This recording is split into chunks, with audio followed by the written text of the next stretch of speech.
ஒரு check bouncing கேஸில் file பண்ண உடனே இன்ட்ரீம் காம்பன்சேஷன் கொடுங்க அப்படின்னு சொல்லி ஒரு பெட்டிஷன் ஃபைல் பண்ணலாமா?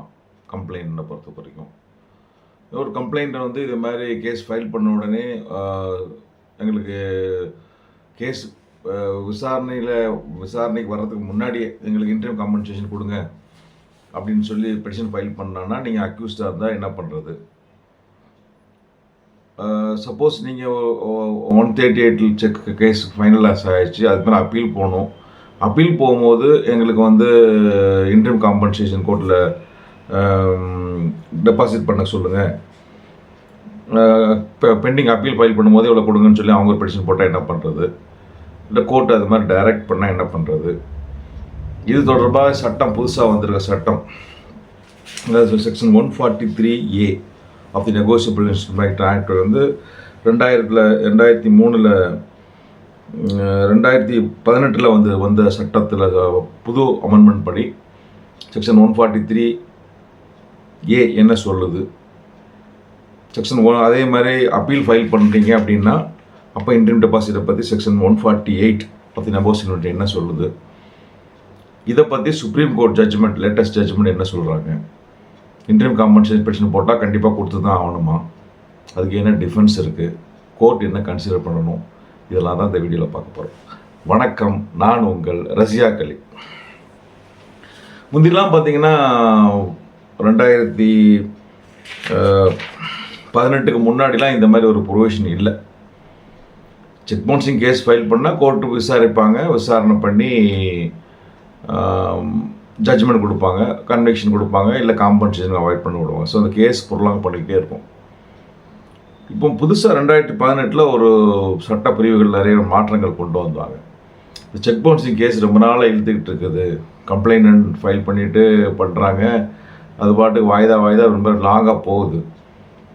ஒரு இழுத்துக்கிட்டு இருக்கிறதுனால அதை கொஞ்சம் வேகமாக பண்ணணும், அதுக்கு கம்ப்ளைண்ட்டுக்கு சாதகமான விஷயங்கள் நிறைய ரிலீஃப் கொடுக்கணுன்ற மாதிரி ஒரு சில கொண்டுட்டு வந்து செக்ஷன் 143A ஒரு செக்ஷனை கொண்டு வந்தாங்க.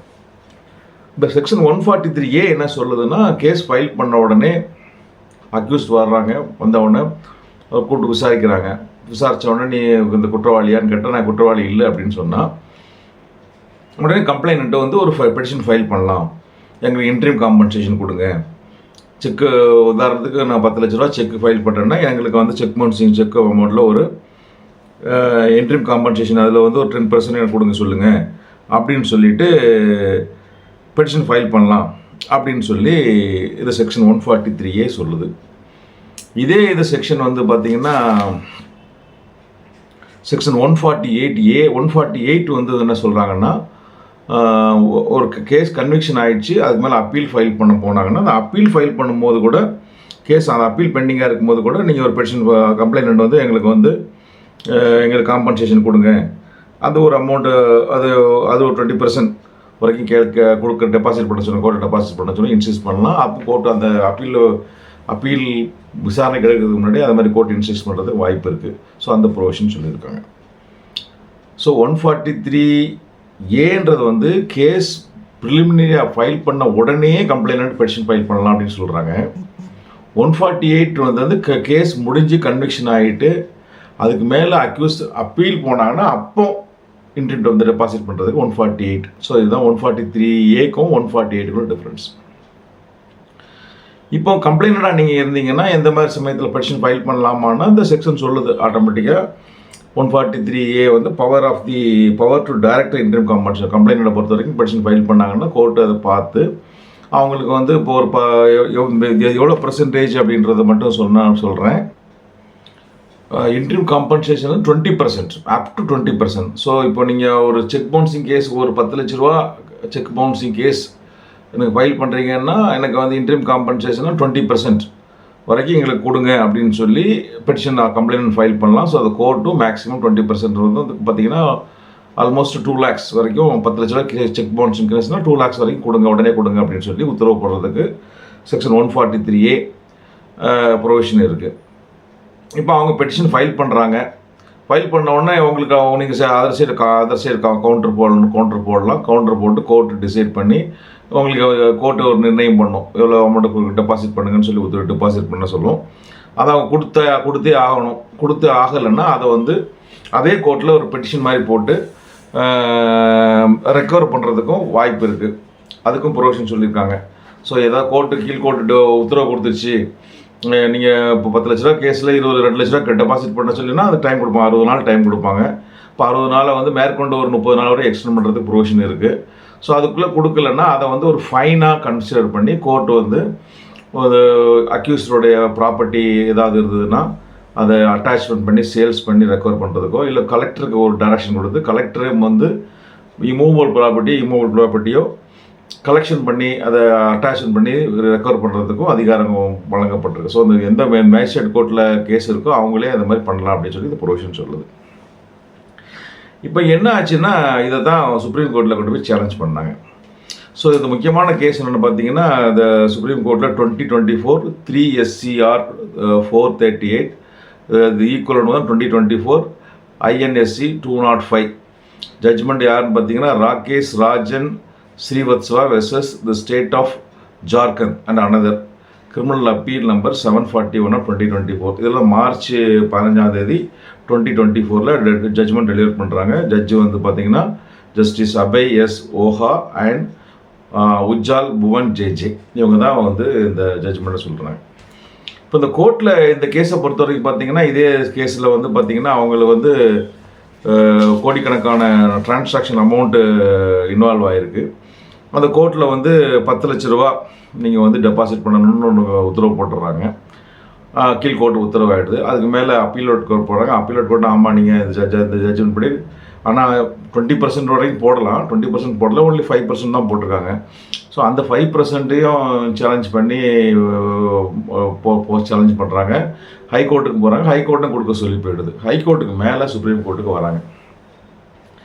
இப்போ இந்த சுப்ரீம் கோர்ட்டில் உள்ள ஜட்ஜு டிசைட் பண்ணுற அத்தாரிட்டி என்ன பண்ணுறாங்கன்னா, இதை மாதிரி நீங்கள் கோர்ட்டு வந்து கீழ்கோர்ட்டில் கேஸ் ஃபைல் பண்ண உடனேயே ஒரு விசாரணையுமே இல்லாமல் நீங்கள் எடுப்பிலே ஒரு இன்ட்ரீம் காம்பன்சேஷன் இவ்வளோ கொடுங்க அப்படின்னு உத்தரவு போட்டால் சரியா, இல்லை இந்த செக்ஷன் சொல்லியிருக்கு 143A என்ன செக்ஷன் என்ன சொல்லியிருக்கு, அதுக்கு என்ன அர்த்தம் அதாவது இந்த கோர்ட் என்ன யூஸ் பண்ணுறேன், இந்த கோர்ட் மே அப்படின்ற வார்த்தை தான் யூஸ் பண்ணியிருக்காங்க. அதாவது என்ன பார்த்தீங்கன்னா, notwithstanding anything contained in Code of Criminal Procedure Code, the court trying an offence under section 138 may order the drawer of the check to pay interim compensation. So court வந்து interim compensation கொடுப்பதற்கு உத்தரவு கொடுக்கலாம். இந்த word use பண்ணிருக்கிறது may the court may order compensation.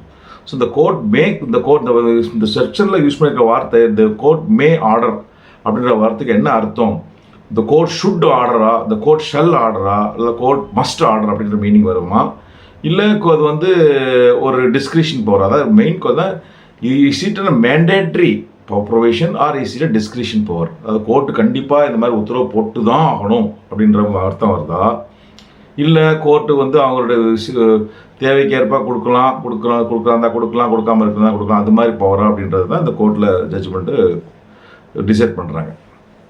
So கீழ்கோர்ட்டில் 3 கோர்ட்லேயும் கொடுத்துட்டாங்க, ஹைகோர்ட்டில் வருது.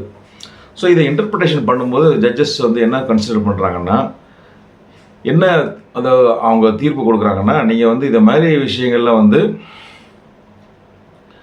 Case விசாரணைக்கே வரல, என்னன்னே தெரியல, அப்போ எடுப்பில் இதை மாதிரி கொடுத்தா ஆகணும் அப்படின்ற மாதிரி நீங்கள் சட்டம் கொண்டு வந்தால், சட்டம் அப்படி இருக்குது, அது சட்டம் அப்படி தான் அர்த்தம் அப்படின்னா, that amount to violation of the constitution, arbitrariness இருக்குது, article 14 of the constitution violation ஆகுதுன்ற மாதிரி தான் மீனிங் தான் வரும்.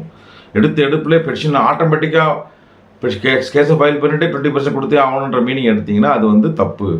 ஸோ தட் இஸ் இந்த ப்ரொவிஷனை பொறுத்த வரைக்கும் செக்ஷன் 143A ப்ரொவிஷனை பொறுத்த வரைக்கும் this is not a mandatory provision, it's a discretionary provision அப்படின்னு சொல்லியிருக்காங்க.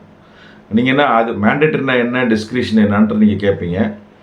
மேண்டேட்ரினா கம்பல்சரி, கட்டாயம், ஆட்டோமேட்டிக்காக பொசிஷன் போட்டால் ஜட்ஜுக்கு வந்து வேறு யோசிக்கிறதுக்கு தன்மையே ப்ரொவிஷனே கிடையாது, ஆட்டோமேட்டிக்காக கொடுத்தே ஆகணும் அப்படின்ற மாதிரி மீனிங்கா, இல்லை ஒரு டிஸ்கிரிஷனரி டைரக்டரினா என்ன பண்ணிங்கன்னா கோர்ட் இதெல்லாம் கன்சிடர் பண்ணி டிசைட் பண்ணுங்கள் அப்படின்ற மாதிரி இருக்குது. அப்படின்ற மாதிரி பார்த்தீங்கன்னா ஜட்ஜஸ் என்ன சொல்லியிருக்காங்கன்னா, இது வந்து மேண்டேட்ரி ஷல்ன்ற வார்த்தை நம்ம கன்சிடர் பண்ண முடியாது, இது கோர்ட் ஷல் ஆர்டர் அப்படின்னு கன்சிடர் பண்ண முடியாது. அப்படி பண்ணணும்னா அது ரொம்ப ஒரு நிறைய பின்விளைகளை விளைவிக்கும். அதனால் இந்த கோர்ட் அதாவது இது ஒரு மேண்டேட்ரி ப்ரொவிஷன் கிடையாது, ஒரு டைரக்டிவ் ப்ரொவிஷன் தான். அதனால் கோர்ட் அதை கன்சிடர் பண்ணி தான் பண்ணணும் அப்படின்னு சொல்லியிருக்காங்க. ஸோ அதை சொல்லிவிட்டு இந்த கோர்ட் என்ன பண்ணுறாங்கன்னா, பல பிரின்சிபலை அந்த கோர்ட்டில் சொல்லியிருக்காங்க. இந்த மாதிரி ஒரு பெட்டிஷன் ஃபைல் பண்ணால் என்னென்ன விஷயங்களை கோர்ட் வந்து கன்சிடர் பண்ணணும் அப்படின்னு சொல்லி கடைசி அந்த பேரா 15 of the judgment, para 16 of the ஜட்ஜ்மெண்ட்டில் factors to be considered while exercising discretion. இந்த கோர்ட் வந்து இதை மாதிரி பெட்டிஷன் வந்ததுன்னா என்ன மாதிரி விஷயங்களை ஃபாலோ பண்ணணும் அப்படின்றது சொல்லுங்கள். அதுதான் நமக்கு முக்கியமான விஷயமா இருக்குது. ஏன்னா அதே மாதிரி ஒரு பெட்டிஷன் நீங்கள் ஃபைல் பண்ணணுன்னாலும் உங்கள் எதிராளி இன்னென்ன விஷயங்கள் இருக்கான்னு பார்ப்பாங்க. இல்லை உங்கள் கம்ப்ளைண்ட் அது மாதிரி ஃபைல் பண்ணியிருந்தாங்களோ நீங்கள் அக்யூஸ்டாக இருந்தால் நீங்கள் என்னென்ன விஷயங்களை கோர்ட் சொல்லியிருக்காங்க அதெல்லாம் நீங்கள் ஃபாலோ பண்ணணும் கோர்ட் அப்படின்னு சொல்லி நீங்கள் இன்சிஸ்ட் பண்ணலாம். ஃபஸ்ட்டு என்ன சொல்லியிருக்காங்கன்னா, when the court deals with the application under section 138 of 141 section 143A of the Universal Law, the court shall have to prima facie evaluate the merits of the case made out by the complainant. So first வந்து இந்த merits of the கம்ப்ளைனோட case என்ன, merits என்ன case, அவரோட case உண்மையானதா பொய்யானதா, அதில் உண்மையிலே நம்பகத்தன்மை இருக்கா அப்படின்றத முதல்ல கன்சிடர் பண்ணணும். ரெண்டாவது merits of the defence, accused வந்து அவங்க என்ன டிஃபென்ஸ் எடுக்கிறாங்க, அது என்ன, அதனோட மெரிட்ஸ் என்ன டிமெரிட்ஸ் என்னன்றதை அதை கன்சிடர் பண்ணணும்னு சொல்லியிருக்காங்க. மூணாவது அப்போ சொல்லப்படுற பிரின்சிபல் என்ன அப்படின்னா ப்ரிசம்ஷன். செக்ஷன் வந்து 139 ஆஃப் தி நெகோசியபிள் இன்ஸ்ட்ருமெண்ட்டை பொறுத்த வரைக்கும் சொன்னீங்கன்னா ஒரு ப்ரிசம்ஷனை சொல்கிறாங்க, அதாவது அனுமானம். அதாவது என்னன்னா இட் ஷல் பி ப்ரிசியூம்ட். செக்ஷன் 139 என்ன சொல்கிறாங்கன்னா, it shall be ப்ரிசியூம்ட் unless the contrary is proved, the holder of the check received the check of the nature referred to in the section for the discharge in whole or in part of the debt or liability. அதாவது section 139 ஒரு presumption சட்டத்திலே ஒரு அனுமானத்தை ஏற்படுத்துகிறாங்க. என்ன அர்த்தம்னா, ஒரு செக்கு கொடுக்கப்பட்டிருந்ததுன்னா அந்த செக்கு வந்து ஒரு டெப்டையோ லைபிலிட்டியோ அது டிஸ்சார்ஜுக்காக தான் கொடுக்கப்பட்டிருக்குன்ற ஒரு அனுமானத்தை சட்டமாக வந்து ஒரு அனுமானத்தை ஏற்றுப்பாங்க. பட் அந்த அனுமானம் வந்து தட் இஸ் அ ரிபியூட்டபிள் அனுமானம், அதை வந்து உடைக்கக்கூடிய, அதாவது வந்து டிஸ்ப்ரூவ் பண்ணலாம். சப்போஸ் வந்து இது வந்து சட்டம் வந்து அதுவாக வந்து ஒரு அனுமானத்தை ஏற்படுத்துகிறாங்க. அந்த அனுமானத்தை வந்து ரிபியூட் பண்ணலாம்னா என்னென்னா, அதை வந்து அது அப்படி அனுமானன்றது சரியில்லை, அந்த அனுமானம் பொய்யான விஷயம், அப்படி செக்கை வந்து கரெக்டான இதுக்கு இஷ்யூ பண்ணலன்னு அந்த அக்யூஸ் வந்து ப்ரூவ் பண்ணுறதுக்கு உண்டான ரிபியூட்டபிள் சான்சஸ் கொடுக்கப்பட்டு இருக்குது. ஸோ இப்போ இந்த அந்த அப்ளிகேஷனை பொறுத்த வரைக்கும், அதாவது டிஸ்கிரிஷன், இந்த என்ன சொல்ல வருது, இந்த இன்ட்ரீம் காம்பன்சேஷன் அப்ளிகேஷனை பொறுத்த வரைக்கும் இந்த செக்ஷன் 113 சொல்லப்படுற அனுமானத்தை நீங்கள் எடுத்துகிட்டு வரக்கூடாது. அந்த அனுமானம் வந்து அது ரிபியூட்டபிள் அனுமானமாக இருக்குது. அதனால் இதை வந்து இந்த கொஸ்டின் ஆஃப் அப்ளைங் ப்ரிசம்ஷன் வந்து ட்ரையலில் தான் நீங்கள் அப்ளை பண்ணி வந்தால் இதுக்கு அப்ளை பண்ணக்கூடாதுன்ற ஒரு பிரின்சிபல் சொல்லியிருக்காங்க. நாலாவதாக என்ன சொல்லியிருக்காங்கன்னா, இந்த கோர்ட்டு வந்து கம்ப்ளைண்ட்டை பொறுத்த வரைக்கும் if the complainant makes out a prima facie case, a direction can be issued to pay interim direction. So அந்த கோர்ட் வந்து கம்ப்ளைனண்ட்டை வந்து அதை prima facie கேஸை எஸ்டாப்ளிஷ் பண்ணிட்டாருன்னா கோர்ட் வந்து டைரக்ஷன் கொடுத்துருவாங்க, எவ்வளோ அமௌண்ட் காம்பன்சேஷன் இன்ட்ரீம் காம்பன்சேஷன் கொடுக்கணும் அப்படின்றத சொல்கிறாங்க. ஸோ அந்த அஞ்சாவது என்ன சொல்ல வராங்கன்னா, அந்த மாதிரி கொடுக்கும்போது அக்யூஸ்டோட ஃபைனான்ஷியல் டிஸ்ட்ரெஸ் அவனுக்கு கொடுக்க முடியுமா கொடுக்க முடியாது, அவனோட ப்ராக்டிக்கல் டிஃபிகல்ட்டி என்ன, அதையும் கன்சிடர் பண்ணணுன்னு இருக்காங்க. ஆறாவது என்ன சொல்கிறாங்கன்னா, இந்த இன்ட்ரீம் காம்பன்சேஷனை பண்ணும்போது கண்டிப்பாக வந்து அந்த கொடுக்கணுமா கொடுக்க வேணாமான்றதுக்கும் மைண்ட் அப்ளை பண்ணணும். கொடுக்கணும்னு முடிவு பண்ணால் கூட அதுக்கும் மைண்ட் அப்ளை பண்ணி எவ்வளோ கொடுக்கணும், எவ்வளோ அமௌண்ட்டுன்றதை அவங்க தான் டிசைட் பண்ணணும். இப்போ ஆக்டில் வந்து சொல்லியிருக்காங்க 20% வரைக்கும் காம்பன்சேஷன் கொடுக்கலாம் அப்படின்னு சொல்லியிருக்காங்க. ஸோ ஒரு 10 லட்ச ரூபா செக்குன்னா 2 லட்ச ரூபா வரைக்கும் காம்பன்சேஷன் இன்ட்ரீம் காம்பன்சேஷன் கொடுக்கணும் அப்படின்ற மாதிரி அவன் ஆர்டர் பண்ணுறதுக்கு அதிகாரம் இருக்கும். அந்த 20% பண்ணலாமா, அதுக்கு குறையா பண்ணணுமா, எவ்வளோ பண்ணணுன்றதுக்கு அதுக்கும் மைண்ட் ஜட்ஜை அப்ளை பண்ணிடணும் அப்படின்னு சொல்லியிருக்காங்க. அப்புறம் ஏழாவது என்ன சொல்லியிருக்காங்கன்னா, இந்த court will have to consider various factors such as இதை தவிர்த்து மற்ற விஷயங்களையும் எல்லா விஷயங்களையும் கன்சிடர் பண்ணணும். என்னென்ன கன்சிடர் பண்ணணும்னா, nature of the transaction, relationship between paying capacity of the accused, இது எல்லாத்தையும் கண்டிப்பாக கன்சிடர் பண்ணணும் அப்படின்ற மாதிரி சொல்லியிருக்காங்க. ஸோ அந்த அமௌண்ட்டுக்கு கொடுக்குறதுக்கும் ஜட்ஜு கன்சிடர் பண்ணணும், எவ்வளோ அமௌண்ட்டுன்றது ஜட்ஜு வந்து மைண்ட் அப்ளை பண்ணி தான் டிசைட் பண்ணணும். இந்த டிஃபென்ஸ் இஸ் நாட் இப்போ if the defence of the accused is found to be prima facie, அதாவது அக்யூஸ் சொல்லக்கூடிய காரணங்கள், எங்கள் செக்கை திருடிட்டு போயிட்டாங்க, இல்லை எங்கள் செக்கை வந்து நான் செக்கே இஷ்யூ பண்ணல, இதில் ஏதோ ஆஃபீஸில் உள்ள ஸ்டாஃப் வந்து ஏதோ அவங்க ஏதோ கொல்யூஷன் பண்ணி ஏதோ பண்ணியிருக்காங்க அப்படின்னு அது மாதிரி ஒரு ஸ்ட்ராங் டிஃபென்ஸ், அதாவது உண்மையிலே பணம் கொடுக்க வேண்டிய அவசியம் இல்லை, இவங்க இதில் ஒரு பெரிய ஒரு ஏமாத்து வேலை நடந்திருக்குன்றதை எஸ்டாப்ளிஷ் பண்ணிட்டாங்கன்னா கோர்ட் வந்து இந்த இன்டர்வியூ காம்பன்சேஷன் கொடுக்கக்கூடாது. அதான் என்ன சொல்கிறாங்க, if the defence of the accused is found to be prima facie a plausible defence the court may exercise discretion in refusing to grant the compensation. So அந்த மாதிரி ஒரு ஸ்ட்ராங் டிஃபென்ஸை அவங்க எடுத்து அதை கொஞ்சம் எஸ்டாப்ளிஷ் பண்ணிட்டாங்கன்னா கொடுக்கக்கூடாது அப்படின்றது சொல்லியிருக்காங்க. அப்புறம் ஃபர்தராக பார்த்தீங்கன்னா we may note that the factors required to be considered which have to be set out above, இந்த சொன்ன விஷயம் மட்டும்தான் இல்லை, இதை தவிர மற்ற விஷயங்களே நீங்கள் கோர்ட்டில் கன்சிடர் பண்ணணும். சிவில் சூட் ஏற்கனவே வேறு கேஸ் ஃபைல் பண்ணியிருக்காங்களா, அதுக்கு பெண்டிங் இருக்கா, அந்த விஷயம் மற்ற விஷயங்களையும் சேர்த்து கன்சிடர் பண்ணணும். நாங்கள் சொல்கிற இந்த விஷயத்தை தவிர வேறு ஏதாவது விஷயங்கள் இருந்தால் கூட அதையும் கோர்ட்டு கன்சிடர் பண்ணி தான் இந்த இன்டர்ம் காம்பன்சேஷன் அமௌண்ட் கொடுக்கணுமா கொடுக்கக்கூடாதா, கொடுக்கணுன்னா எவ்வளோ கொடுக்கணுன்றதையும் கன்சிடர் பண்ணணும்னு சொல்லியிருக்காங்க. கடைசியாக என்ன பண்ணியிருக்காங்கன்னா 10வது பாயிண்ட் என்ன சொல்லியிருக்காங்கன்னா 140 அந்த என்ன சொன்னாலும் அதுக்கு வந்து the court must record brief reason indicating consideration of all the relevant factors. Court வந்து ரீசன் கொடுக்கணும்னு சொன்னாலும் ஏன் கொடுக்கணுன்ற ரீசனை சொல்லணும், கொடுக்கக்கூடாதுன்னு சொன்னாலும் ஏன் கொடுக்கக்கூடாதுன்ற ரீசன் சொல்லணும், எவ்வளோ கொடுக்கணுன்றதுக்கும் அதுக்கும் ரீசன் சொல்லி தான் சொல்லணும், ரீசன்ஸ் கண்டிப்பாக ரெக்கார்ட் பண்ணணும் அப்படின்னு சொல்லியிருக்காங்க. ஸோ இந்த 10 பிரின்சிபலில் இந்த ஜட்ஜ்மெண்ட்டில் இன்னொன்று விஷயங்களை கண்டிப்பாக ஃபாலோ பண்ணணுன்றதை சொல்லியிருக்காங்க. அந்த கடைசி ஜட்ஜ்மெண்ட்டோட கடைசி பேராவிலையும் வந்து 19வது பேராவிலையும் அந்த கரெக்டாக நரேட் பண்ணியிருக்காங்க என்னென்ன விஷயங்களில் பண்ணணுன்றிருக்காங்க. நான் அதுக்கு அந்த வீடியோட கடைசியில் அந்த 10 பாயிண்ட்டையும் கரெக்டாக அப்படி வீடியோவில் போடுறேன், அதை பாருங்கள். இஃப் இட் இஸ் பாசிபிள் இந்த ஜட்ஜ்மெண்ட்டை கூட நம்ம டிஸ்கிரிப்ஷனில் என்க்ளோஸ் பண்ணுறேன், லிங்கை கூட அதில் எஸ்டாப்ளிஷ் பண்ணுறேன். இப்போ கோர்ட் வந்து இப்போ இந்த ப்ரொவிஷனை தெரிஞ்சிக்க வேண்டிய விஷயம் என்னென்னா 138 கேஸ் ஃபைல் பண்ணால் இந்த மாதிரி இன்டர்ம் காம்பன்சேஷன் கேட்டு இந்த அப்ளிகேஷன் ஃபைல் பண்ணலாம். ஸோ இந்த அப்ளிகேஷனை கோர்ட் என்ன மாதிரி என்னென்ன விஷயங்கள்லாம் கன்சிடர் பண்ணணும், பிரிமா ஃபேசி கேஸ் இருக்கா இல்லையான்றதை கோர்ட் கன்சிடர் பண்ணணும். அக்யூஸ்டும் சைடில் பெட்டிஷன் போட்டு எங்களுக்கு ஸ்ட்ராங் டிஃபென்ஸ் இருக்குது, நான் கொடுக்க வேண்டிய லைபிலிட்டியே இல்லைன்னு ஒரு டிஃபென்ஸ் எடுத்தாங்கன்னா அதையும் சேர்த்து கன்சிடர் பண்ணணும்.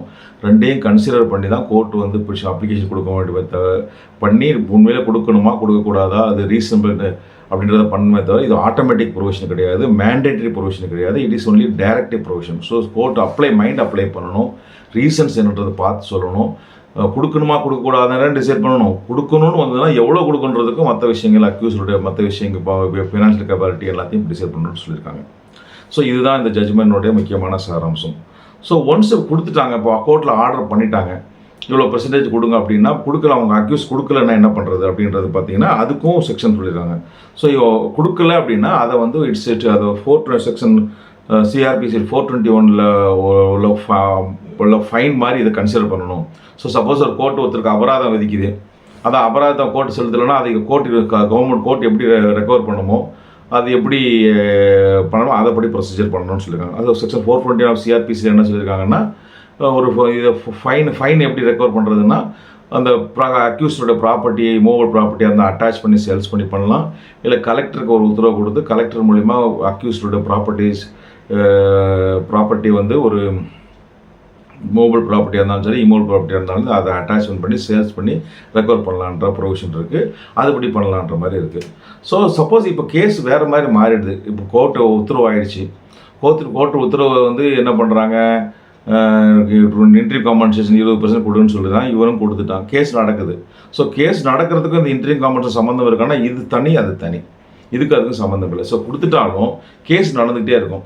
கேஸ் நடக்கும்போது கேஸில் வந்து அக்யூஸ் ஜெயிச்சிட்டாங்க, அந்த செக் பவுன்சிங் கேஸ் போட்டது தப்பு பொய் தவறானது அப்படின்றது நிரூபிச்சாச்சுன்னா கம்ப்ளைண்ட் எவ்வளோ காசை வாங்கினாங்களோ அந்த காசை அவங்க திருப்பி கொடுக்கணும், வித் இன்ட்ரெஸ்ட்டோட கொடுக்கணும் அப்படின்ற மாதிரி போட்டிருக்காங்க, பேங்க் இன்ட்ரெஸ்ட்டோட கொடுக்கணும்னு போட்டிருக்காங்க. சப்போஸ் இந்த அக்யூஸ்ட் கம்ப்ளைண்ட் கொடுக்க மறுத்துட்டாரு, அவர் ஏமாற்றிட்டாருன்னா அதை என்ன பண்ணுறதுக்குன்னா அதுக்கும் ப்ரொவிஷன் சொல்லியிருக்காங்க. செக்ஷன் 143 லாஸ்ட்டு 143A கடைசி ப்ரொவிஷன் செக்ஷன் 6 சப்செக்ஷன் 6 இருக்காங்க.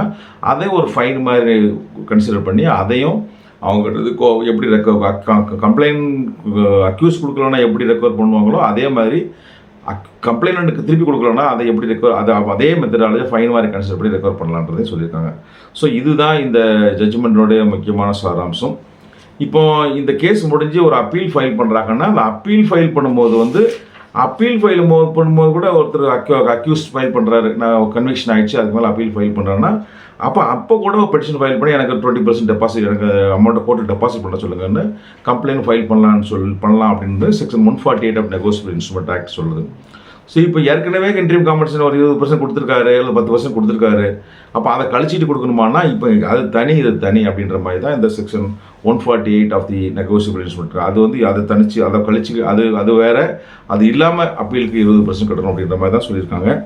ஸோ இதுதான் இந்த இன்ட்ரீம் காம்பன்சேஷனை பற்றிய ஒரு விளக்கம். ஸோ இந்த விளக்கம் செக் பவுன்சிங் கேஸ் ஃபைல் பண்ணுறவங்களுக்கும் யார் மேலே ஃபைல் பண்ணப்பட்டிருக்கோமோ அது உங்களுக்கு உபயோகமாக இருக்கும்னு நினைக்கிறேன். இது ஒரு டீட்டெயில்டான ஒரு வீடியோ தான். ஸோ எல்லா விஷயம் கவர் பண்ணணுன்றதுக்காக தான் இப்படி போட்டிருக்கேன். தொடர்ந்து நம்ம சேனலை பாருங்கள். ரஷ்யாக் சட்டம் அறிவோம் என்ற சேனலும் ரஷ்யாக் லா டியூப் என்ற சேனலும் இருக்குது. அந்த எந்த உங்களுடைய சந்தேகம் இருந்தாலும் நம்ம சேனலை ஓப்பன் பண்ணி அதோட ரெலவெண்ட் பிளேலிஸ்ட்டை ஓப்பன் பண்ணி ரெலவெண்ட் வீடியோ பார்த்து உங்களோட சட்ட அறிவு பெருக்கிங்க. Knowledge is power. சட்ட அறிவுன்றது உங்களை ஒரு தன்னம்பிக்கையும் தலை நிமிர்ந்து வளர வைக்கும். தொடர்ந்து நம்ம வீடியோவை பார்த்து உங்கள் அறிவை பெருக்கிங்க. அதையும் தாண்டி உங்களுக்கு ஸ்பெசிஃபிக்காக ஏதாவது சந்தேகங்களோ இல்லை உங்களுக்கு ஒரு சட்ட விளக்கமோ சட்ட ஆலோசனையோ தேவைப்பட்டால் இந்த நம்பரை கான்டாக்ட் பண்ணுங்கள். எனக்கு டைம் கிடச்சிதுன்னா, time subject to my availability time, உங்களுக்கு உங்களுடைய உங்களுக்கு தேவையான சட்ட ஆலோசனை என்னால் முடிஞ்ச என்னோடய டைம் இப்படி பொறுத்து உங்களுக்கு கொடுத்த சட்ட ஆலோசனைகளை வழங்குகிறேன். அடுத்த ஒரு நல்ல டாப்பிக்கோடு உங்களை சந்திக்கிறேன். அதுவரை உங்களிடமிருந்து விடைபெறுவது உங்களில் ஒருவன் ரஷ்யாக் அலி. நன்றி, வணக்கம்.